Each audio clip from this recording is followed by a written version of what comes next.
पाकिस्तान की जो एस्टेब्लिशमेंट है वो या मिलिट्री एस्टेब्लिशमेंट है वो पाकिस्तान की हुकूमत से क्या कारकर्दगी चाहती है। सिर्फ एक कारकर्दगी वो चाहते हैं, सिर्फ एक काम वो चाहते हैं। तो बकौल नजम सेठी वो कारकर्दगी है पाकिस्तान तहरीक इंसाफ को तोड़ो, पाकिस्तान तहरीक इंसाफ को मारो, उनके खिलाफ प्रोपेगेंडा करो। फौज को बस इस कारकर्दगी से मतलब है, उन्हें कोई और कारकर्दगी नहीं चाहिए। जो मिलिट्री एस्टेब्लिशमेंट है वो यही चाहती है हुकूमत से कि पीटीआई को तबाह बर्बाद कर दो। उसकी वजह क्या है जरा ये समझिए आप। पाकिस्तान तहरीक इंसाफ वो वाहिद पॉलिटिकल पार्टी है जिसने 70-75 साल की पाकिस्तान की सियासी तारीख के अंदर पहली मरतबा मिलिट्री एस्टेब्लिशमेंट को एक्सपोज करके दीवार के साथ लगा दिया। यानी ये जरूर होता था कि परवेज मुशर्रफ के दौर में एस्टेब्लिशमेंट एक्सपोज हो जाती थी, ज़िया-उल हक के दौर में कुछ हद तक एक्सपोज हो गई थी, याह्या खान के दौर में बहुत एक्सपोज हो गई थी, लेकिन मामला यहां तक नहीं गया था कि इनके कारोबार जो बिजनेसेस हैं वो भी इफेक्ट हो रहे हैं, जो बाकी सारी चीज़ें बजट हैं वो भी डिस्कस हो रहे हैं। यानी इमरान खान साहब एक डिफरेंट पॉलिटिकल क्लास को एड्रेस करते हैं। फर्क यह है कि नवाज शरीफ का वर्कर जो है उसकी शायद वो समझ बूझ नहीं थी, वो इस लेवल तक मामले को ले जा नहीं पाए। यहां पढ़ा लिखा वर्कर है, इसका शऊर जो है वो किसी और तरह का है और शऊर का जो जिन है वो बोतल से बाहर आ गया।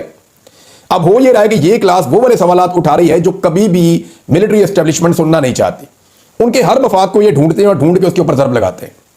ये जो पाकिस्तान तहरीक इंसाफ की फॉलोअर्स हैं या इमरान खान साहब को जो लोग वोट करने वाले हैं, वोटर हैं या सपोर्टर हैं या उनकी पार्टी के लोग हैं, ये एस्टेब्लिशमेंट के उन जगहों पर जाकर चोट करते हैं जिस जगह पे एस्टेब्लिशमेंट को ज्यादा तकलीफ होती है।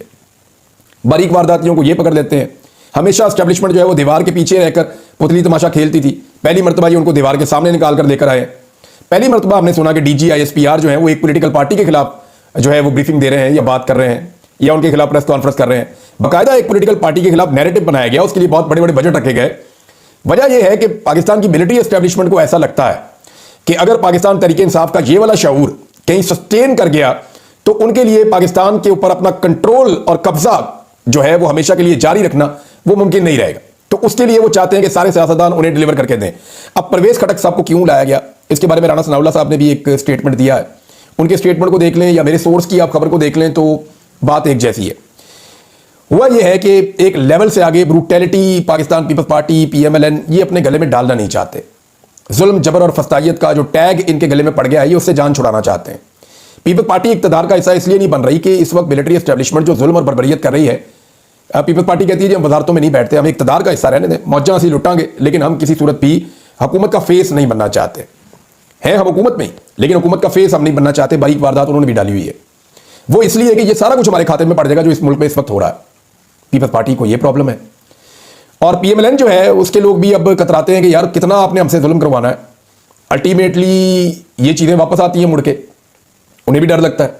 तो एस्टेब्लिशमेंट ने अपना बंदा परवेज खटक जो है वो वहां पे इंडक्ट किया। परवेज खटक को जो खैबर पख्तूनख्वा में जितनी ब्यूरोक्रेसी है या एस्टेब्लिशमेंट का पूरा एक स्ट्रक्चर है उसके साथ कोऑर्डिनेशन में रखा जाएगा।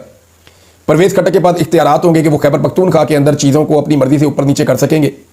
और परवेज खटक साहब जो हैं वो अब पाकिस्तान तहरीक इंसाफ के खिलाफ खैबर पख्तूनख्वा में ताकत इस्तेमाल करेंगे। यानी विलन का रोल जो है वो परवेज खटक साहब ने कबूल कर दिया कि ठीक है मेरी तो सियासत तबाह हो गई, लेकिन मैं PTI को नहीं छोड़ूंगा खैबर पख्तूनख्वा में, क्योंकि इन्हें यह लगता है कि दोबारा से पाकिस्तान तहरीक इंसाफ खैबर पख्तूनख्वा से एक एहतजाज लेकर इस्लामाबाद की तरफ आएगी तो हर दफा तो गोलियां नहीं मारी जा सकती।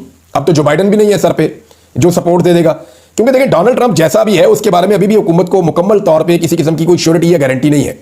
इसकी मिसाल आप ऐसे ले लें कि आप राणा सनाउल्लाह साहब का ये स्टेटमेंट अगर आप पढ़ें तो आपको आइडिया हो जाएगा कि हुकूमत क्या सोचती है। राणा सनाउल्लाह कहते हैं जिस तरह अमेरिकी सदर डोनाल्ड ट्रंप ने अचानक तारीफ करके हुकूमत को खुशगवार हैरत में और मुखालिफिन को मायूसी में मुब्तला कर दिया है, इसी तरह उनका कुछ पता नहीं कि कल कोई और तरह की भी वो बात करते हैं। तो हुकूमत ये अभी भी डरी हुई है कि पता नहीं कि ट्रंप की हुकूमत इनके साथ क्या करेगी, क्योंकि वो थ्रू प्रॉपर चैनल नीचे से कुछ करारदादें और बिल तो आ रहे हैं। एक जो विल्सन का बिल है, करारदाद जो है बाइंडिंग रेजोल्यूशन, वो ओवरसीज पाकिस्तानी उसकी कोशिश कर रहे हैं, पता नहीं उन्हें कामयाबी होती है या नहीं होती, लेकिन हुकूमत बदस्तूर खौफजदा है, डरी हुई है और उनके दिमाग में ये चल रहा है कि पता नहीं ट्रंप उनके साथ करेगा क्या, ये उनके दिमाग में चल रहा है।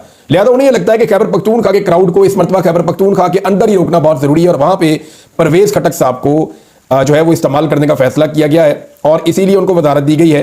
और वो क्योंकि पाकिस्तान तहरीक इंसाफ को अंदर से जानते हैं तो कोई ना कोई गेम परवेज खटक साहब करेंगे।